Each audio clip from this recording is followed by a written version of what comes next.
Officiellement, Drake et Adolarapé Rocky n'ont jamais été ennemis.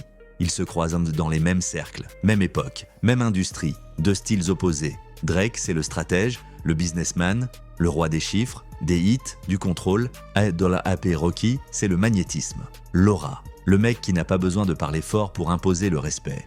Plus mode, plus esthétique, plus cool dans l'attitude. Mais dans ce genre d'industrie, quand deux hommes puissants partagent la même scène, il suffit d'un détail. Un regard, une femme, un moment, et ce détail s'appelle Rihanna. Il faut comprendre une chose, pour Drake, Rihanna n'a jamais été une simple histoire. C'était plus profond, plus obsessionnel, plus symbolique. Drake a été vu comme le gars qui voulait Rihanna, longtemps. Il lui a envoyé des signaux publics, des déclarations en interview, des chansons, des moments sur scène. Même quand Rihanna ne répondait pas vraiment, Drake continuait d'envoyer le message, et le monde entier voyait un scénario. Drake est là, il insiste, il espère, il attend. Sauf qu'un jour, le film a changé.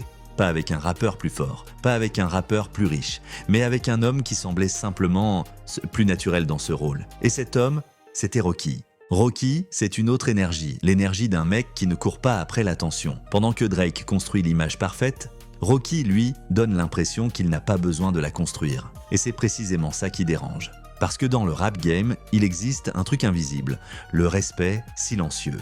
Et l'aura, ce n'est pas quantifiable. Ce n'est pas un chiffre, ce n'est pas un classement Spotify, c'est une sensation. Et Rocky a eu Rihanna sans jamais faire de show mondial pour le prouver. Et dans l'esprit de beaucoup, ça veut dire une chose.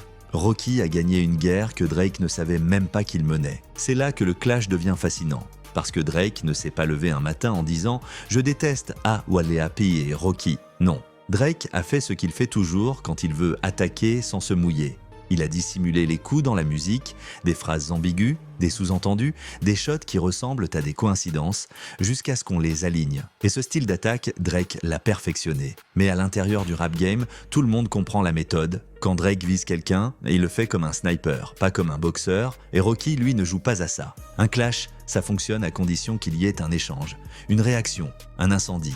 Mais Rocky ne réagit pas. Rocky reste dans son monde, ses défilés, ses clips, sa vie.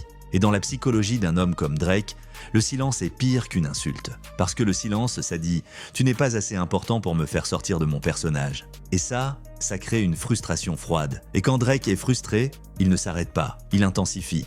À ce stade, on n'est plus dans un conflit de rap, on est dans un conflit d'ego, de territoire, de prestige. Parce qu'il y a quelque chose de très symbolique dans cette histoire. Drake représente l'homme qui veut tout contrôler, Rocky représente l'homme qui obtient sans forcer. Et Rihanna était la preuve vivante de cette différence. Et Drake, dans la tête du public, devient le gars qui a essayé. Rocky devient le gars qui a réussi. C'est cruel. Mais c'est comme ça que le monde de la célébrité fonctionne. Dans ce clash, la musique n'est qu'un décor. Le vrai combat, c'est l'image. Drake, c'est l'icône du succès, mais aussi la figure qu'on critique facilement. Trop calculé, trop stratégique, trop business. Rocky, lui, est vu comme plus rare, plus classe, plus authentique dans son style. Donc quand Drake lance des pics, ça peut parfois renforcer l'aura de Rocky, parce que dans l'opinion publique, ça ressemble à Drake attaque parce qu'il était vexé.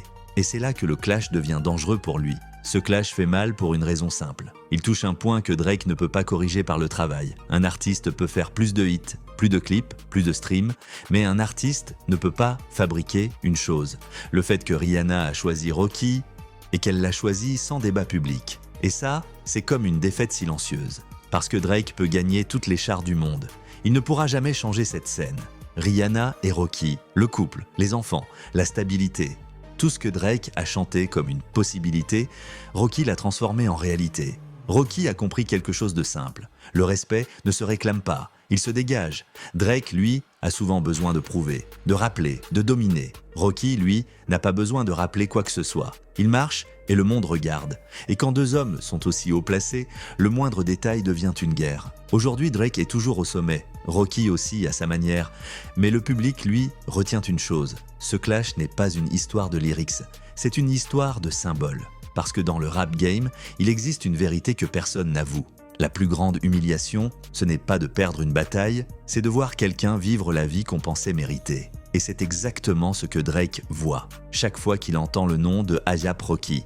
Bienvenue sur Tapis Rouge.